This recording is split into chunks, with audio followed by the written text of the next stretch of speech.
berikutan penangkapan 68 individu yang berkait dengan Leo dan sindiket penipuan, banyak informasi yang telah didedahkan pihak berkuasa mengenai individu ini dengan pelbagai kegiatan jenayah di seluruh dunia setakat ini. Individu berpangkat Datuk ini pernah muncul di akhbar-akhbar di atas kes pertuduhan mencederakan anggota rela yang sedang bertugas pada tahun 2019. Berdiri di atas nama ahli perniagaan yang berjaya pada umur 33 tahun, pelbagai jenayah dikaitkan dengan individu ini, termasuklah pengubahan wang haram, perjudian atas talian, kasino haram, serta aktiviti Macau scam dengan kira-kira RM40 juta di dalam akaun bank dan nilai aset sehingga RM1 bilion. Untuk video kali ini, kita akan melihat mengenai aktiviti geng Niki dengan lebih lanjut. Teruskan menonton. Sindiket jenayah geng Niki. Walaupun terdapat rakyat Malaysia yang menjadi mangsa dalam aktiviti penipuan sindiket ini, kebanyakan mereka yang dijadikan sasaran adalah daripada negara China. Mereka dijanjikan dengan skim pelaburan mudah dengan keuntungan yang tinggi. Bayaran dibuat oleh mangsa akan dijadikan modal untuk aktiviti perjudian dalam talian dan juga menggunakan mata wang kripto untuk memudahkan aktiviti pengeluaran. Liao mempunyai banyak rekod jenayah lepas, termasuklah kes jenayah dan penyalahgunaan dadah. Liao juga dikaitkan rapat dengan beberapa penjenayah antarabangsa.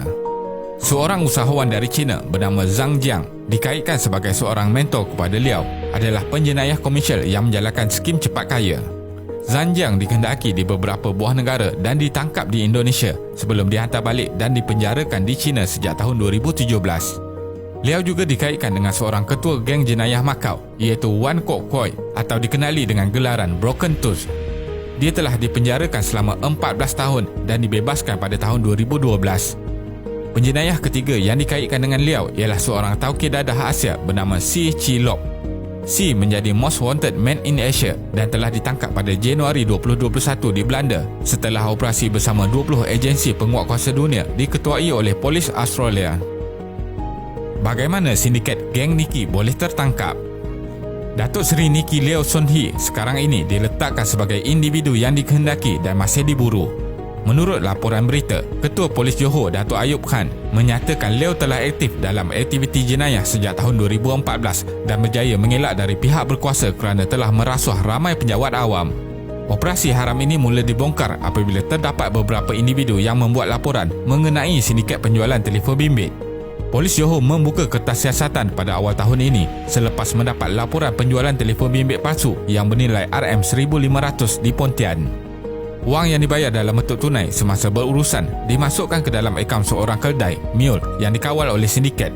Ini seterusnya telah mencetuskan siasatan penuh dimulakan yang akhirnya membawa polis kepada ketua sindiket ini sendiri, iaitu Liao yang berpusat di Puchong, Selangor.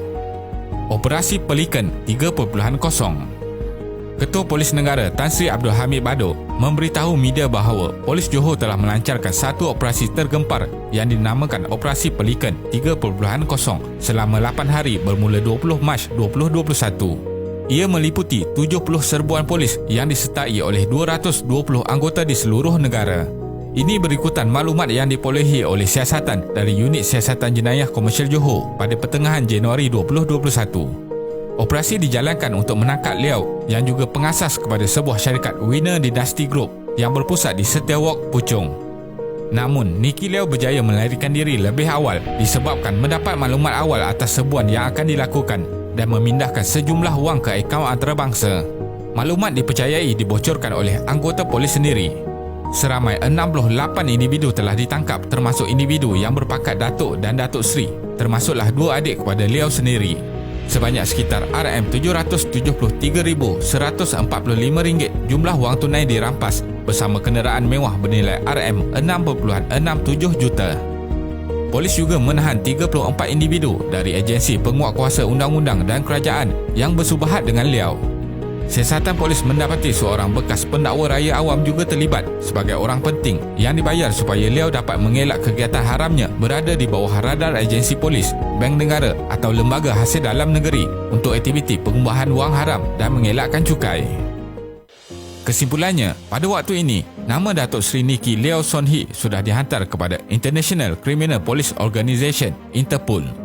Usaha dan operasi agensi penguatkuasa dalam membantras jenayah seperti ini perlu diteruskan dengan lebih aktif kerana dibimbangi Malaysia bakal menjadi tempat di mana berleluasanya pelbagai geng jenayah. Terima kasih kerana menonton dan jangan lupa subscribe. Jumpa lagi.